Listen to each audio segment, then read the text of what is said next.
Okay, चलिए अब show की शुरुआत करेंगे और जो सबसे बड़ा सवाल लोगों का है, जिसका जवाब मेरे पास है नहीं फ्रैंकली, और ना मैं कोई प्रीएम्प्ट करना चाहता हूँ, मार्केट को उसका जवाब देने देंगे कि ये एक नई तेज़ी की शुरुआत है या शॉर्ट कवरिंग है।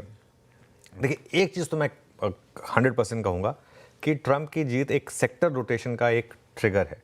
एक अच्छा आशीष, एक चीज़ हमारी लगातार बात हुई है, आईटी आईटी आईटी। हमने बार बार एक चीज़ बात की थी कि आईटी पर फोकस करिए। आईटी इस पूरे साल हमारे एक पोर्टफोलियो इन्वेस्टर्स के लिए एक व्यू रहा है कि 25% होना चाहिए या 30 से 35% होना चाहिए।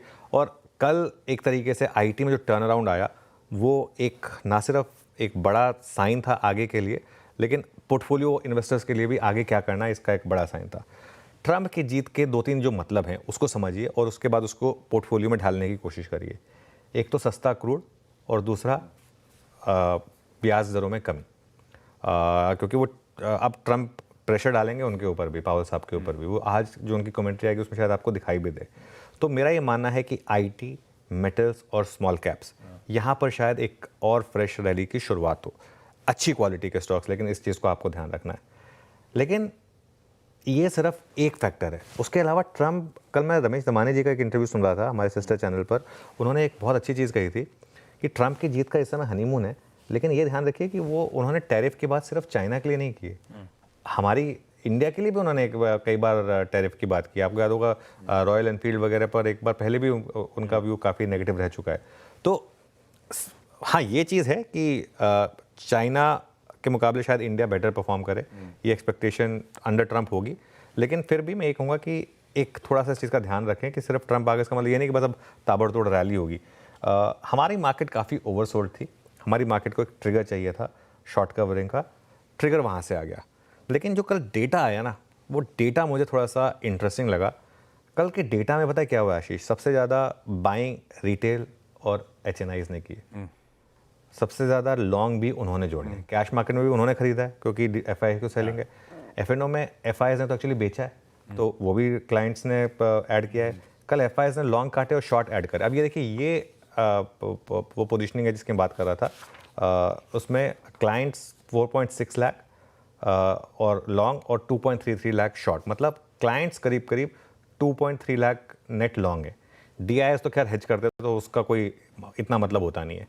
एफआईएस देखिए 0.83 लाख लॉन्ग और 2.38 लाख शॉर्ट, और प्रॉप ट्रेडर्स जो होते हैं उसमें 0.53 लाख लॉन्ग है, 0.95 लाख शॉर्ट है। प्रॉप ट्रेडर्स बेसिकली जो बड़े ट्रेडर्स होते हैं, एल्गोज वगैरह होते हैं, वो सब होते हैं।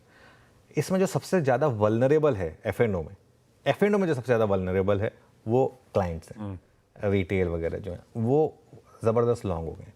तो जो मैंने एक लाइन लिखी थी ना कि एफआईएस ने तो फिर इनफैक्ट कल भी लॉन्ग काटे हैं और कल भी शॉर्ट जोड़े हैं, और उसमें आप ये ऐड कर दीजिए दूसरी लाइन कि कल के मार्केट में सबसे ज़्यादा लॉन्ग और जो जोड़े वो रिटेल और एचएनआईज ने जो बनाए। तो ये कुल मिलाकर इसका मतलब क्या है? इसका मतलब ये है कि अगर यहाँ रिटेल फंसा तो वो लंबा फंसेगा।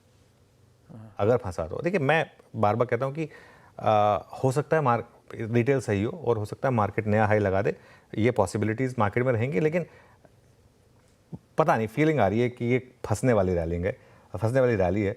मेरा ये मानना है कि इस बाज़ार में अभी नया पैसा मत डालिए, और ये जो रैली आ रही है ना, ये रैली एक एग्जिट अपॉर्चुनिटी है ख़राब क्वालिटी के स्टॉक्स में से। अच्छी क्वालिटी के स्टॉक्स में मैंने पहले भी कहा था कि आप बने रहें, रैली में भी बने रहें, डिक्लाइन में भी बने रहें, उसमें कोई दिक्कत नहीं है। और एक चीज़ मैं ऐड करना चाहता हूँ यहाँ पर अप फ्रंट, और मैं थोड़ा सा इसके आगे जाके इसके ऊपर डिस्कशन करूँगा। आईपीओ क्वालिटी काफ़ी ख़राब हो रही है मार्केट में इस समय। जो भी आईपीओज आ रहे हैं उसमें से मुझे एक ढंग का नहीं लग रहा है, ठीक है। और पिछले सारे आईपीओज या तो बहुत महंगे थे या काफ़ी ख़राब क्वालिटी के थे। और स्विगी के अलावा मुझे फ्रैंकली किसी भी आईपीओ में जो अभी खुले हैं या आगे खुलने वाले हैं, उनमें किसी में मुझे दम नहीं दिख रहा है, ठीक है। तो इवन इंक्लूडिंग जो एक दो रिसेंट लिस्टिंग हुई हैं,